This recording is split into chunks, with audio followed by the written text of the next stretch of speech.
मैं इस इंसान को कुछ दिनों से फॉलो कर रहा हूँ। आजकल सर एक 10 मिनट की डिलीवरी का खतरनाक ट्रेंड चल रहा है। सुपर फास्ट डिलीवरी के पीछे एक साइलेंट वर्कफोर्स है जो हर मौसम में काम करती है, अपनी जिंदगी दांव पे लगाकर आपका ऑर्डर आपके घर तक पहुंचाती है, जो पार्लियामेंट में लोगों की बेसिक नीड्स पर बातें करता है, बात करता है गरीबी की। सर हर साल देश का आम आदमी जब वित्त मंत्री जी की बजट की स्पीच सुनता है तो वो इसलिए नहीं सुनता कि पीएलआई की क्या इन्वेस्टमेंट होगी, कौन सा कॉरिडोर बन रहा है। टैक्स सिस्टम पर सवाल उठा रहा है, टेलीकॉम कंपनियों की मनमानी पर बातें कर रहा है, लेकिन ये डेली की डेटा लिमिट जो होती है रात 12 बजे समाप्त हो जाती है। और गिग वर्कर की प्रॉब्लम को सरकार तक पहुंचाने की कोशिश कर रहा है राघव चड्ढा। और सच बताओ, देखते ही आपके मन में भी यही आता होगा ना कि यार हमें ऐसे ही पॉलिटिशियन की तो जरूरत है जो देश की प्रॉब्लम्स को समझे, जो पढ़ा लिखा हो, जो यंग हो और सिर्फ कुर्सी के लिए नहीं, जो सच में बदलाव के लिए आया हो। आइए आज के इस वीडियो में समझने की कोशिश करते हैं कि क्या वाकई में राघव चड्ढा लोगों की भलाई के लिए काम कर रहे हैं या फिर ये एक बस पीआर स्टंट है जो आपकी फीलिंग्स के साथ खेल रहा है अपनी पार्टी के इमेज को चमकाने के लिए। आइए राघव चड्ढा के पॉलिटिकल करियर को एनालाइज करते हैं। यूं तो राज्यसभा में ऐसे कई सारे एमपी होते हैं जो कुछ न कुछ बोलते रहते हैं, उनकी स्पीच टीवी पर चलते रहती है, बट इससे कॉमन मैन के लाइफ पर कुछ फर्क नहीं पड़ता। लेकिन राघव चड्ढा जो पंजाब से राज्यसभा एमपी हैं, काफी पढ़े लिखे और यंग भी हैं। दोस्तों 4 दिसंबर 2024 को राघव चड्ढा ने सरकार से डिमांड किया कि एयरपोर्ट पर खाना इतना महंगा है, बाजार के मुकाबले 2 गुना 3 गुना दाम है।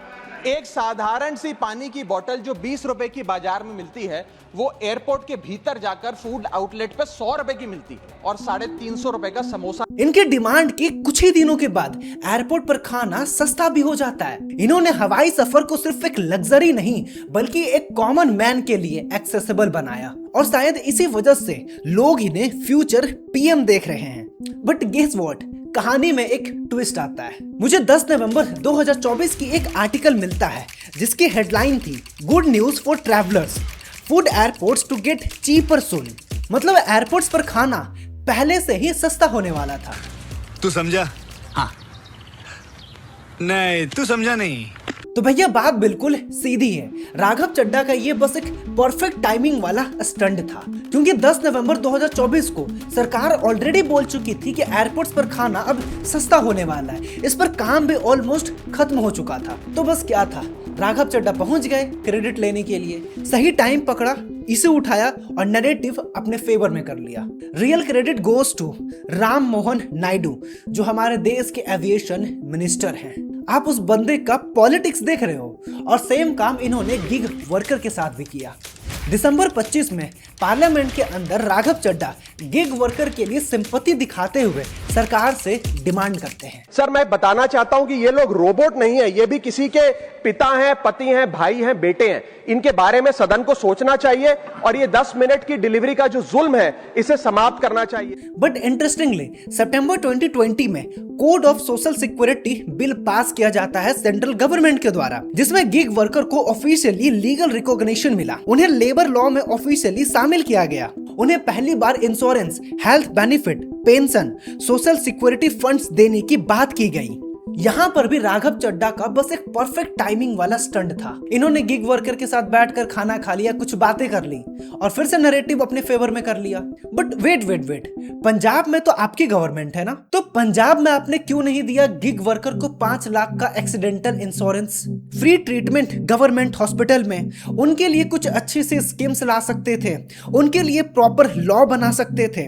आप कंपनियों के साथ नेगोशिएशन करके ये जो 10 मिनट वाला जो विंडो है आप इस पर नेगोशिएशन कर सकते थे कि भाई ये जो 10 मिनट वाला जो विंडो है आप इसे थोड़ा सा बढ़ा दो, क्योंकि जो हमारे गिग वर्कर हैं उनको प्रॉब्लम्स हो रही है। आप वोट लेने के लिए फ्रीबीज तो देते ही हो, आपने दिल्ली में दिया, अभी आप पंजाब में भी दे रहे हो, तो फिर गिग वर्कर के लिए आपने कोई सॉलिड काम क्यों नहीं किया? क्या सारा काम सेंट्रल गवर्नमेंट का होता है, स्टेट गवर्नमेंट का कोई रिस्पॉन्सिबिलिटी नहीं? देखो जब आप दिल्ली और पंजाब में उनके लिए कुछ सॉलिड काम करते, उसके बाद पार्लियामेंट में जाकर स्पीच देते, दिखाते कि देख भाई हमने अपना स्टेट में गिग वर्कर के लिए कुछ किया है, तो कुछ बात होता ना। मेरे भाई, आप बात को समझो कि किसी भी गवर्नमेंट को क्रिटिसाइज करना बहुत इजी होता है। पार्लियामेंट में स्पीच दे दो, क्लिप वायरल हो जाएगी, लोग तालियां बजाएंगे। जब बात आएगी ग्राउंड पर कुछ करने की, कुछ इम्प्लीमेंट करने की, तो फिर कुछ नहीं होता। अभी कुछ दिन पहले गिग वर्कर का एक वीडियो वायरल हुआ था। इन्हें ड्रग्स ज़ॉम्बीज कहा जाता है। आप जानकर हैरान हो जाओगे कि पंजाब के अंदर 6.6 मिलियन लोग ड्रग्स एडिक्टेड हैं। करीबन 7 लाख बच्चे जिनकी उम्र 10 से 17 साल है, वो ड्रग्स कंज्यूम कर रहे हैं। वहां छोटे छोटे लड़के अपने ही फैमिली मेंबर्स का, अपने ही माँ का कत्ल कर दे रहे हैं। इतना भयंकर समस्या है पंजाब की। वहां के युवाओं के पास ना तो जॉब है, पंजाब के लोग कनाडा जाने पर मजबूर हैं। लेकिन क्या राघव चड्ढा ने कभी भी इस बात को पार्लियामेंट में उठाया? इसका जवाब है नहीं, क्योंकि पंजाब में उनकी ही गवर्नमेंट है। अपनी ही सरकार के अगेंस्ट बोलेंगे तो गाली तो सुनना पड़ेगा और क्रिटिसिज्म फेस करना पड़ेगा, वो अलग। भाई मेरे, यही तो पॉलिटिक्स है। जब आप पावर में होते हो तो आप भीगी बिल्ली बन जाते हो, लेकिन जैसे ही आप ऑपोजिशन में आते हो इस तरह से क्रिटिसाइज करते हो कि अगर हम पावर में होते तो हम सब कुछ सही कर देते। ये बंदा बातें करता है गरीबों की। सर, हर साल देश का आम आदमी जब वित्त मंत्री जी की बजट की स्पीच सुनता है तो वो इसलिए नहीं सुनता कि पीएलआई की क्या इन्वेस्टमेंट होगी, कौन सा कॉरिडोर बन रहा है। लेकिन जब बात खुद की आती है तो अपनी आंखों का सर्जरी कराने ये लंदन चला जाता है। तो इसका मतलब तो यही हुआ ना कि पिछले 10 सालों में दिल्ली के अंदर इसने एक भी ढंग का हॉस्पिटल नहीं बनाया। पिछले 4 सालों में पंजाब के अंदर इसने एक ढंग का हॉस्पिटल नहीं बनाया जहां पर एक कॉमन मैन अपनी आंखों की सर्जरी करवा सके। आप अपनी राय मुझे बताओ कि क्या एक कॉमन मैन क्या लंदन जा सकता है अपनी आंखों की सर्जरी कराने के लिए? मैं मानता हूं कि ये काफी अच्छे मुद्दे उठाते हैं। ये पीरियड्स पर बात करते हैं, ये रिचार्ज पर बात करते हैं, ट्रैफिक कंजेशन, कॉपीराइट, जो डायरेक्ट मिडिल क्लास से कनेक्टेड होती है। लेकिन ये तो हिपोक्रेसी है ना। अब कुछ इनोसेंट लोग ये भी सोचेंगे कि यार राघव चड्ढा तो छोटा सा बस एक एमपी है, तो हो सकता है कि उसकी पार्टी उसकी नहीं सुनती होगी, उसके हाथ में पावर नहीं है कि वो लोगों के लिए कुछ कर पाए, उसकी मजबूरी है। आपको पता है राघव चड्ढा दिल्ली जल बोर्ड का वाइस चेयरमैन था। ये राजेंद्र नगर से एमएलए भी रह चुका है। मौका था कुछ कर दिखाने की। अब पूरी पिक्चर क्लियर हो जाएगी। जब इनके पास एक्चुअल पावर था तब इन्होंने लोगों के लिए क्या किया। 2 मार्च 2020 को ये दिल्ली जल बोर्ड के वाइस चेयरमैन बनते हैं। दिल्ली में काफी ज्यादा पानी की शॉर्टेज चल रही थी। पानी के लिए लोग झगड़ रहे थे। टैप वाटर में जो पानी आ रहा था वो गंदा था। बीबीसी की एक रिपोर्ट कहती है कि जब सोसाइटी में पानी का टैंकर आता तो जो सबसे पावरफुल होता वही पानी ले पाता, लेकिन जो बूढ़े लोग थे, जो बीमार थे, जो कमजोर थे, उनके लिए पानी लेना भी मुश्किल हो जाता। नहाने और कपड़े धोने की तो दूर की बात थी। तब राघव चड्ढा और उनकी पार्टी आम आदमी पार्टी ने लोगों से वादा किया कि साल 2024 तक 24/7 वाटर सप्लाई हर घर तक पहुंचाएंगे।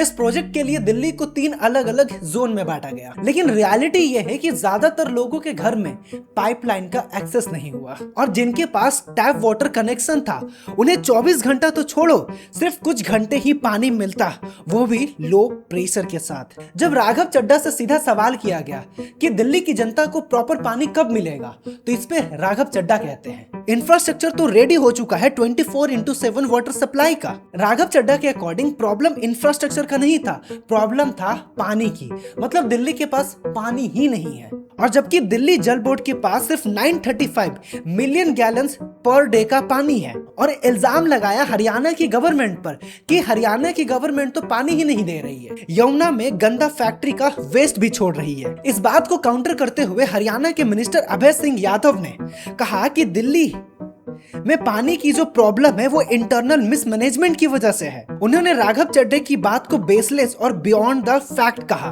और ये भी कहा कि हरियाणा दिल्ली को 1050 मिलियन गैलन पानी सप्लाई करता है। दिल्ली में अगर एक दिन बारिश हो जाए तो वो बे ऑफ बंगाल बन जाता है। यमुना का हाल 10 सालों में गटर के जैसा रहा। एयर पोल्यूशन की बात ही मत करो, एक इंसान का लाइफ तो वैसा ही 10 साल कम हो चुका है। जब ये राजेंद्र नगर से एमएलए थे यार, वहां का तो पानी की समस्या तो इन्होंने खत्म नहीं किया, तो ये दिल्ली की क्या खाक कर पाएंगे? डेवलपमेंट के नाम पर कुछ नहीं किया। बिजली के खंभों पर तारे लटकी रहती है, टूटी हुई सड़कें, ट्रैफिक प्रॉब्लम, पार्किंग की प्रॉब्लम। तो इन्होंने सोचा कि कौन इतना मगजमारी करेगा। भाई साहब क्या करते हैं कि सिर्फ 2 साल के अंदर दिल्ली जल बोर्ड से भी और एमएलए के पद से भी ये रिजाइन कर देते हैं। इन शॉर्ट ये मैदान छोड़कर भाग जाते हैं और ये सब 22-23 का सीन है। और इसके बाद ये मेंबर ऑफ पार्लियामेंट बन जाते हैं। बस सरकार से सवाल करो और चिल मारो और बाकी काम तो पीआर टीम कर ही देगी। भाई मेरे, आप खुद सोचो, अगर इन्हें सच में अगर आप लोगों की अगर परवाह होती ना, तो जब ये दिल्ली जल बोर्ड का जब वाइस चेयरमैन थे ना, तब ये दिल्ली के लिए कुछ करता। दिल्ली में जो 40 से 50 साल जो पुरानी पाइपलाइन है जिसमें जंग लगी हुई है, लोग उस पानी को पी पी कर बीमार पड़ रहे हैं, उन पाइपलाइन को चेंज करवा सकता था। राजेंद्र नगर जो एक छोटी सी जगह है वहां पर एक मॉडल स्थापित कर सकता था कि देख, मैंने राजेंद्र नगर में जब मैं एमएलए था तो मैंने यहाँ काम किया। ये मैदान छोड़कर भाग जाते हैं। अब बताओ ऐसे लोगों को क्या कहा जाता है। आज ये बंदा अलग अलग कंट्री घूमने जा रहा है, लंदन अपना इलाज कराने जा रहा है, लाखों की घड़ियां पहनता है, लाखों के कपड़े पहनता है, महंगी गाड़ियों से ये पार्लियामेंट में आते हैं, स्पीच देते हैं और घर चले जाते हैं। बाकी आप इस पर क्या सोचते हो, आप मुझे कमेंट करके बताओ। अगर वीडियो से अगर कुछ नया सीखने को मिला हो तो चैनल को सब्सक्राइब कर लीजिए। तो मिलते हैं अगले वीडियो में एक नया टॉपिक के साथ, और वीडियो देखने के लिए आपका दिल से शुक्रिया।